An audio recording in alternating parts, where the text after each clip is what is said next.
welcome to today's S&D webinar, Mastering Video Content for Maximum Impact. We're going to cover how your institution can use video to improve social engagement and talk about some easy ways you can level up your video game. If you have questions, please drop those into the questions box in the webinar as we go through today, and we'll take some time to answer those at the end. Before we get started, just a little bit about us. Social News Desk is the only social media management software that's purpose-built for critical communicators. We were founded in 2010, and since then we've proudly supported America's largest news companies, cities, government agencies, school districts, universities, and businesses who require powerful, always-on social media tools. Social News Desk helps organizations save time with a one-stop shop for social media publishing, take control of their entire social footprint in a single easy-to-use dashboard, stay informed and engaged with the community around them with social listening tools, demonstrate value to stakeholders with powerful reporting, and gain peace of mind with our always-ready human support team. And a little bit about me. I'm Sarah Loyd, the head of product success and evangelism here at Social News Desk. I've been with the team for 10 years, and prior to joining SND, I managed social media and worked in several newsrooms. I was actually a Social News Desk customer before I joined the team.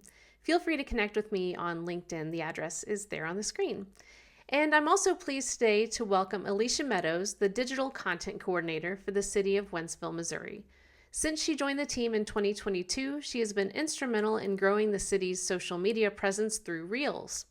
In her role, Alesha creates engaging content, including long-form videos, Reels, TV graphics, billboards, graphic design projects, and newsletters. She's a busy lady. She's passionate about crafting Reels that not only highlight the city, but also bring a fun, trendy flair to municipal storytelling. Alesha is dedicated to helping others learn how to stop the scroll by creating content that resonates, connects, and builds a sense of community. We'll hear from Alesha at the end of today's webinar, so please pop those questions in the questions box as we go through today. First, let's talk a little bit about why video matters so much on social media. In 2024, social video platforms recorded an average of about 52 minutes of engagement a day. By 2028, it's expected to reach 57 minutes a day. 79% of U.S. consumers now prefer watching videos on a smartphone, making it the top device for digital video consumption. According to one of Meta's latest earnings calls, Instagram users now spend around half the time on the platform viewing Reels. This shows that even though Reels were only launched on Instagram a few years ago, they're now a core part of the product. Likewise, Facebook users spend about half of their time in the app watching videos, including Reels. On YouTube, according to Google, users are 87% more likely to take action after finding a product or service on YouTube.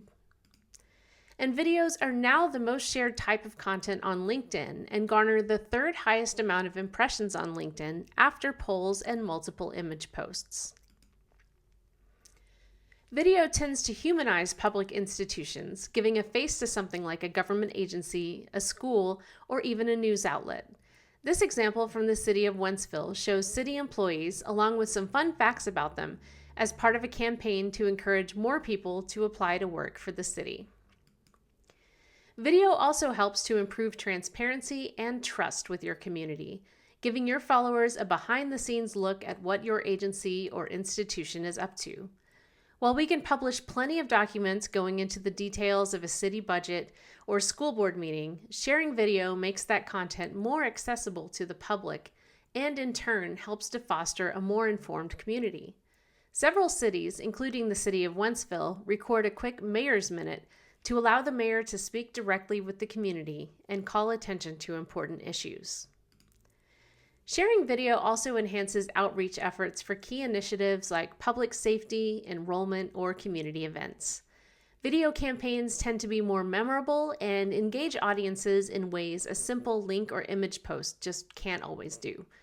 This video showcases the different ways residents can pay utility bills while taking a cue from Kendrick Lamar's Super Bowl halftime show. There are many ways you can integrate video into your overall social media efforts. First of all, short form videos are king right now, with the format popular on TikTok, Instagram Reels, and YouTube Shorts. You can share tons of content in a short video that's less than a minute and doesn't need a ton of editing.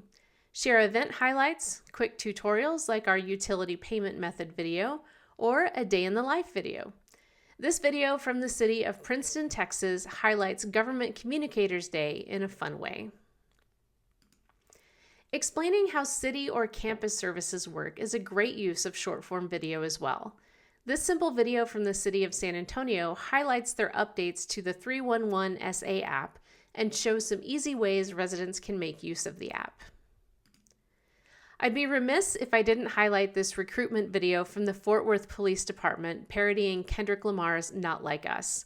With more than 500,000 views on Facebook alone, it highlighted why they're encouraging people to apply to their department, and specifically not Dallas, although I've heard this friendly beef has encouraged more applications in both cities.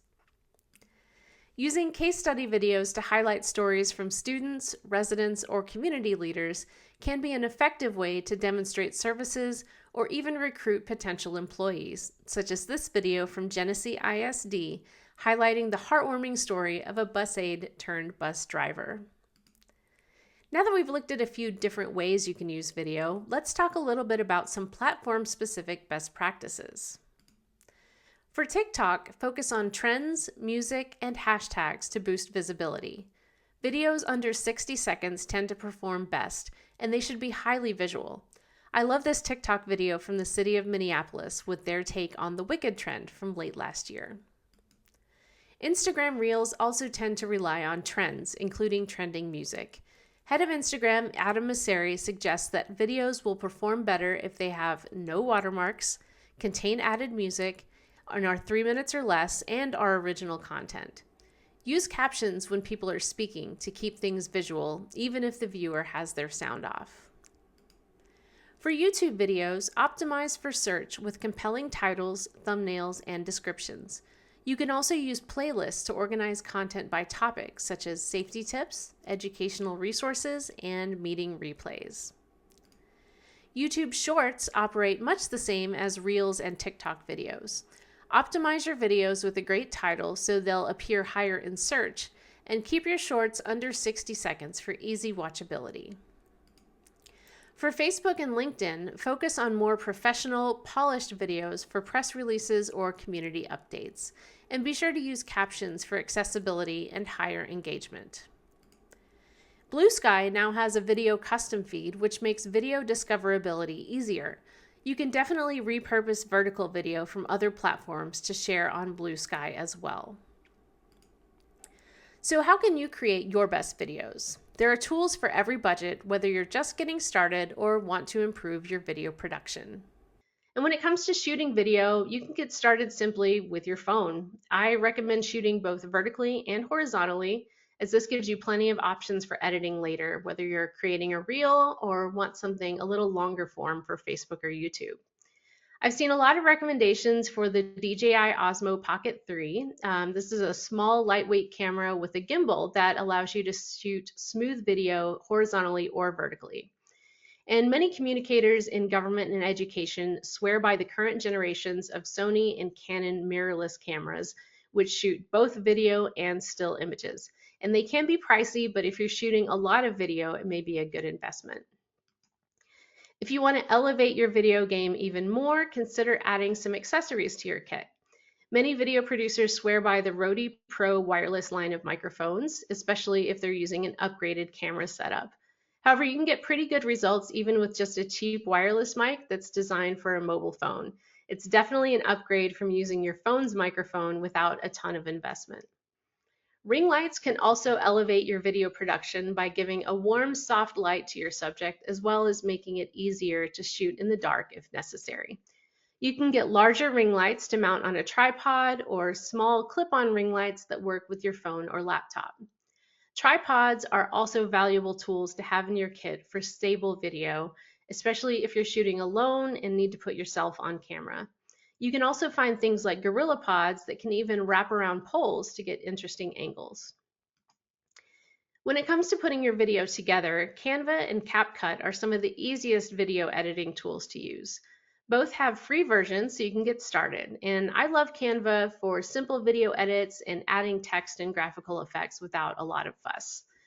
CapCut also has powerful captioning tools to make it easy to automatically add text to your video and even edit via text.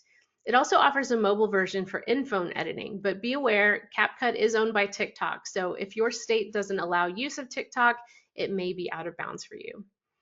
InShot is a mobile-only app available for iOS and Android that's well reviewed and recommended by several government and education social media managers. Adobe Express is a popular lightweight video editor that's available on iOS, Android, and desktop.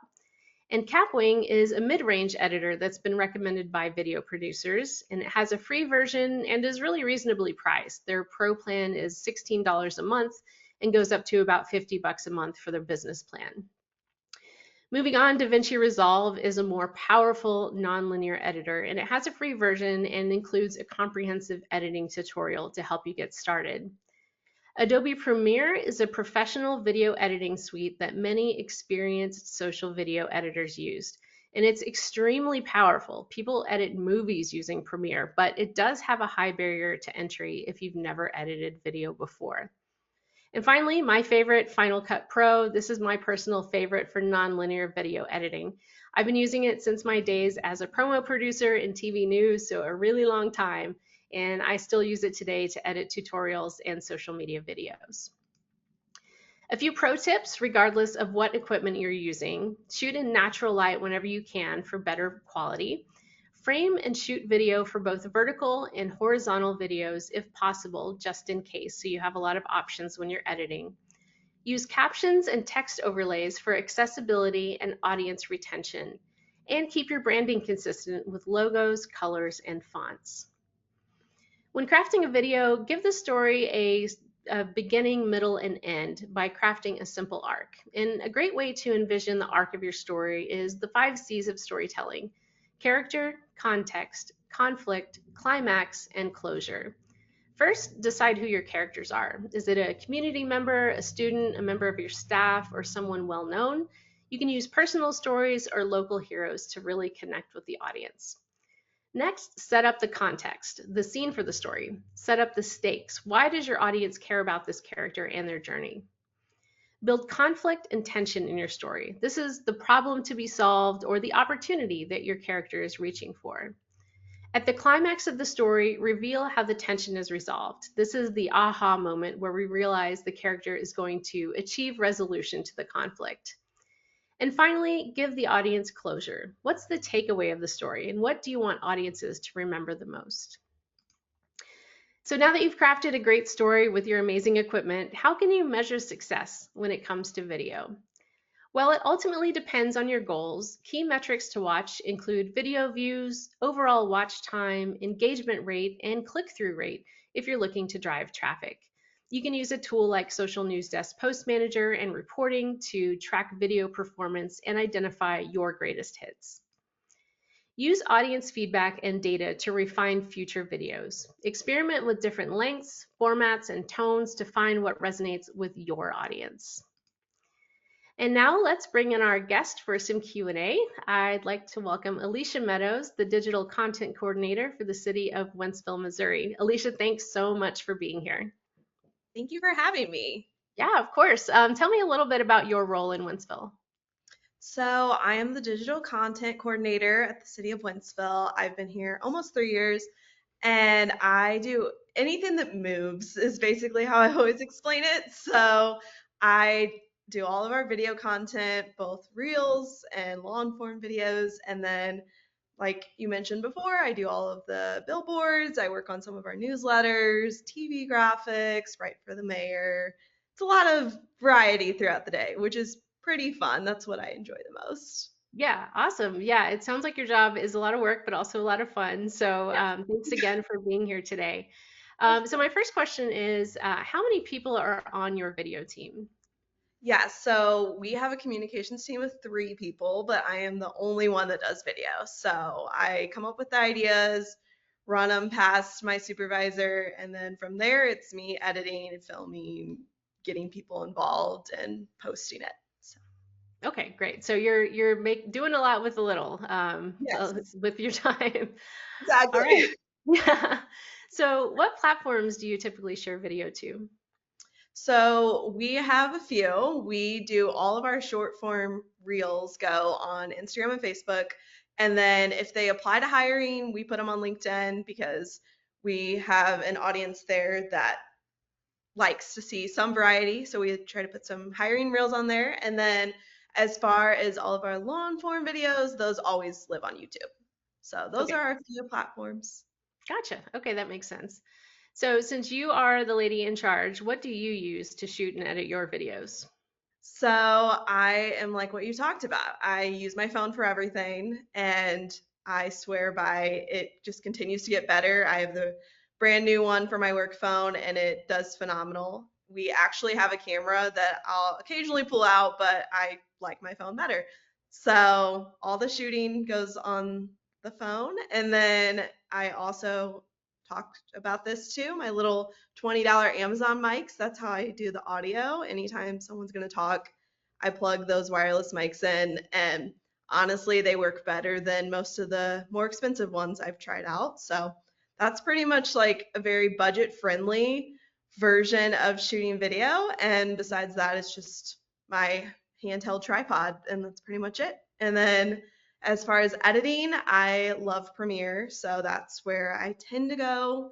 And then all of our graphics I make in Canva. So I'll like make them in Canva, bring them over to Premiere and add them to the video. And then the last tool is actually Veed.io. It's a new one that I just started using, and I use it for captioning. So they have really great tools to help with all the captioning. We're trying to get better at adding that to our videos. So I'm now starting to use that, and I really like it so far. Awesome. Do you mind spelling that for me? Yeah, it's Veed and then a period and then IO. Okay, Veed.io. Okay, awesome. That's really helpful. Yeah, I know captioning is super important. And some of the tools do it and some of them don't. So finding a really easy to use tool, I'm gonna have to steal that one for myself. Thank you. Or it's a great one. I love it. Yeah. So you guys have a great variety of reels. How do you find inspiration for new ideas? Yeah, so I'm sure people have seen this where it's like I swear I'm working. That's me. I'm always on my phone at work, and it's not just me messing around. It's my job because I'm on TikTok and Instagram Reels all the time. That's how I find 90% of the video ideas that we do. And I really take inspiration from any idea. It can be from a business, another local government agency, or just a person that I see post a trend, and I apply it to our content. So I would say I'm not afraid to like take an idea and expand upon it, and maybe it wasn't even the original concept. And that one you showed of someone dancing to pay their utility bill is a great example of that, because it was a trend happening, but I wanted to really use it for our content, and that's just how I tied it in. So I definitely find my inspiration from TikTok and Instagram reels like everyone else, and then tying it in is the goal, because we do want it still to relate to local government. It needs to have some purpose and not just a fun reel. That's great, but it does need to have a message behind it. So that's Yep, the tie absolutely. for us. Yeah, and I love that reel so much. Like it's just such a fun way. Like it's very memorable. It sticks in my head, and I will now know all the ways I can pay my utility bill if I am ever in Wentzville. So That's great. That was the goal. that's the goal. Exactly. All right. So what KPIs do you focus on to measure success for your videos? Yeah, so we actually do a monthly report that we pull to things, and it's impressions. We just want to see how many times someone watched a video, and then engagement. So we include shares and likes and that, and we look at comments, but it's not our main focus. Our aldermen really just want to see if it's performing well and the payoff of the video. So those are our two things we focus on. All right. Yeah, that makes sense. So here's the big question. How do you get other people involved in video shoots, especially those people who are really hesitant to participate? Yeah, that is a big part of it. So the first thing I would say is I always make sure everyone feels prepared before I ask them to do a video. I don't want to catch anyone off guard. That's definitely not the goal. So I write a brief description of what the video is going to be. If it's going to have talking, I'll give them a script. If I'm going to ask them questions, I let them know those ahead of time. Just be prepared. Like they want to know that they're not going to get caught off guard and not know what they're talking about. So that's the number one thing. And I found people are more willing to say yes if they know what they're saying yes to. And like I said, if I'm inspired by an Instagram reel or TikTok, then I include that example of what I saw and show them so that they know what the heck's going to happen in the video. And then I also would say that I show them past videos because some are very hesitant and they want to make sure I'm not going to include all their buts. Maybe we had to do a retake. They want to know that's going to get cut out. And I make sure to reassure them that that's not my goal to leave in those things. I don't want those in there either when I'm talking. So that's the power of editing. And I think when I first started, that was kind of what people were worried about. They didn't know how I would do it. And now they're like, okay, she's going to take that out. It's going to be fine.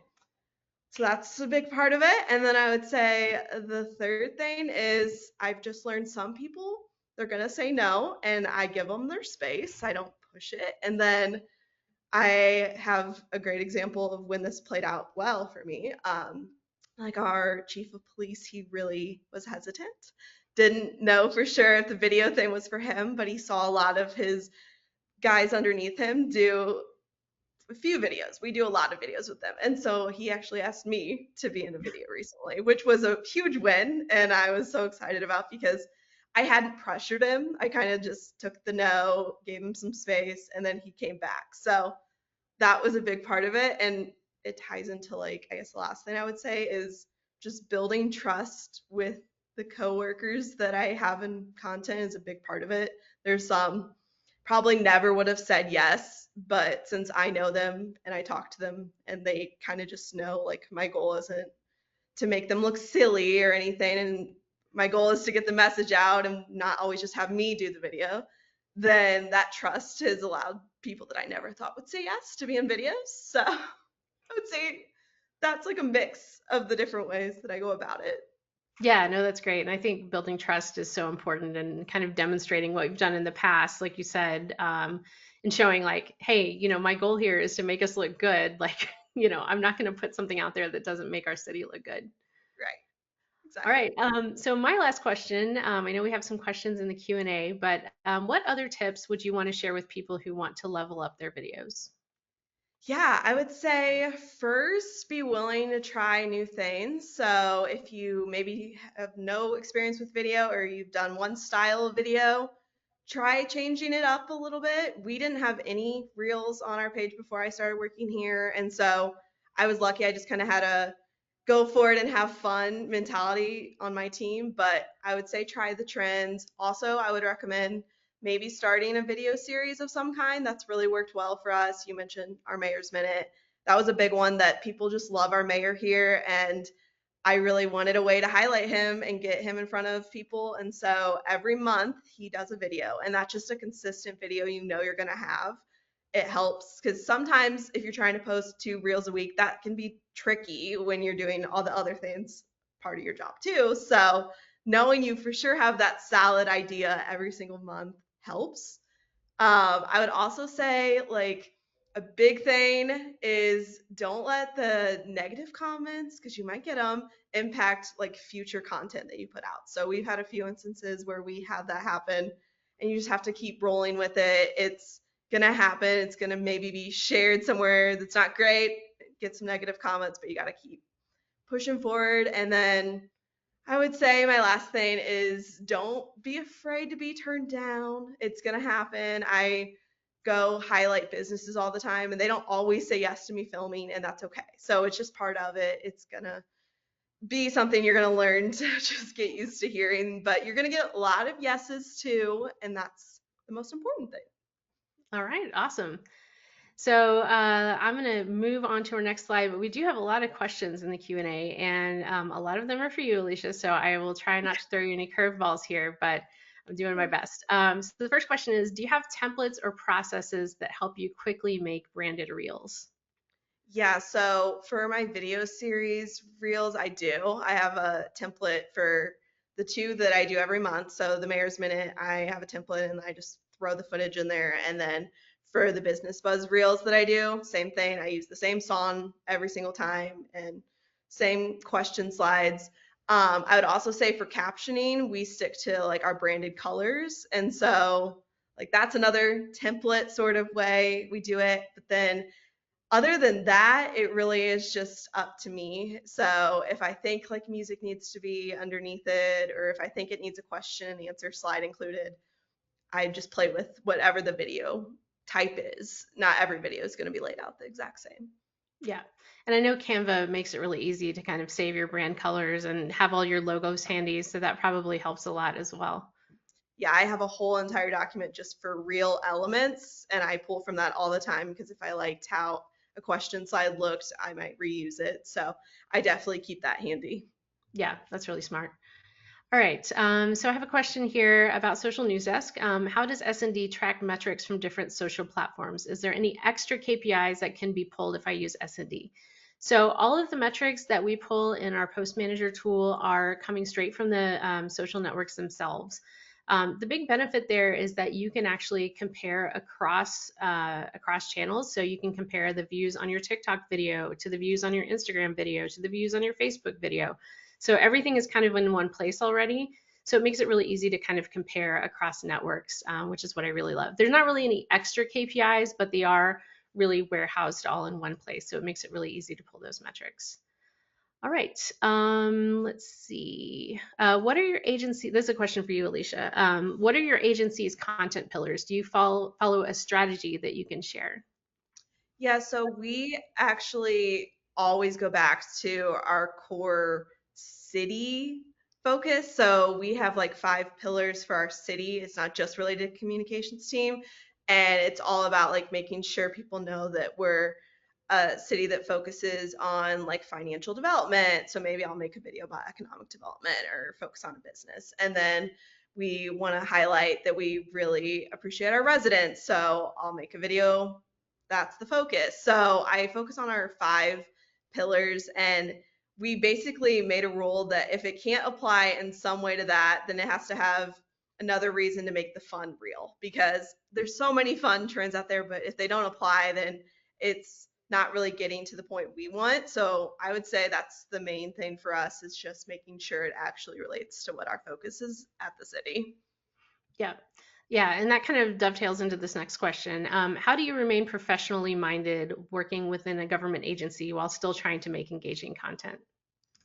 Yeah, so I have heard that a few times from people, and I think we are a younger community, so it's definitely know your audience. We knew that a lot of our residents were on social media, and so therefore, like the professional side that they wanted to see was more what they could relate to and their own social media that they like to see. So we were trying to do a balance. Like if someone watches the Mayor's Minute videos, those aren't necessarily like a fun trend. That's just him talking. So maybe that works really well with that audience. But then the dancing trend, it might go more for the younger audience. So we are trying to reach all of them. I would also say our long form videos definitely go more into the serious city side, but we're also just trying to get more engagement. We saw like a lacking from the younger audience on stagnant posts on our social media. They just don't want to read a long caption or sit through a long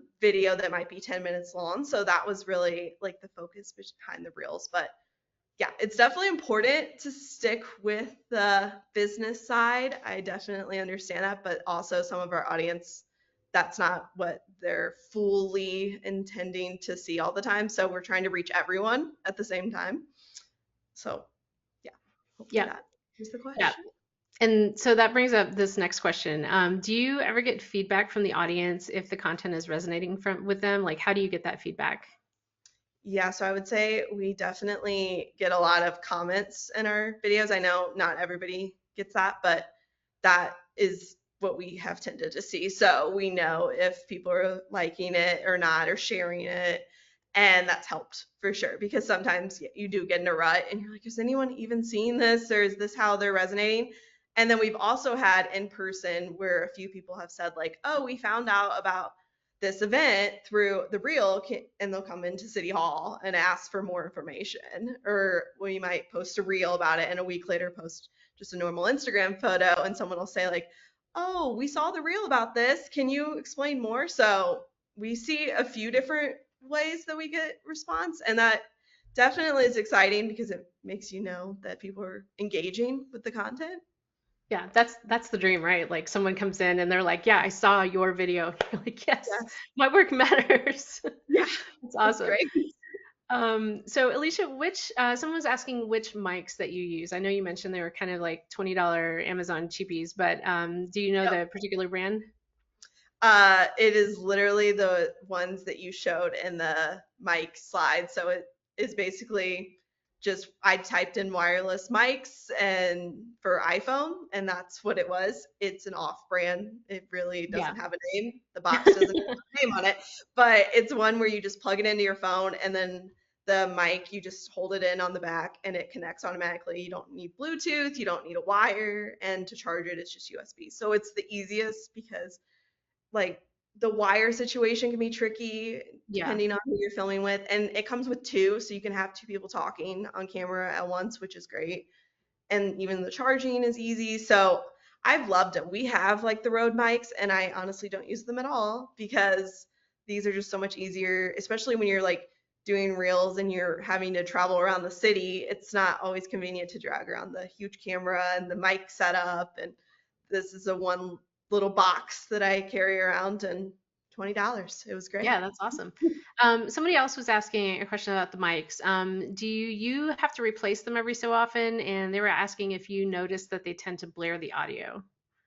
So we haven't had that problem. I've had them for like 2.5 years now, and they haven't blurred audio at all for us. I would say like the only thing maybe we've experienced is a little bit, if it's windy, a little bit of feedback. Also, I always make sure they put it down further on their shirts, because if it's too close, it will get like really muffled.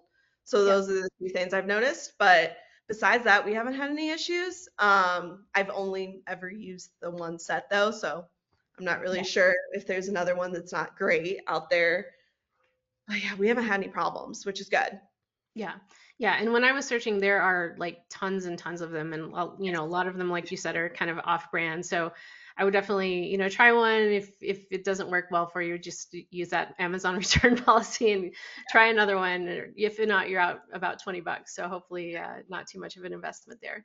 Yeah. All right. How much time do you typically spend on editing a video?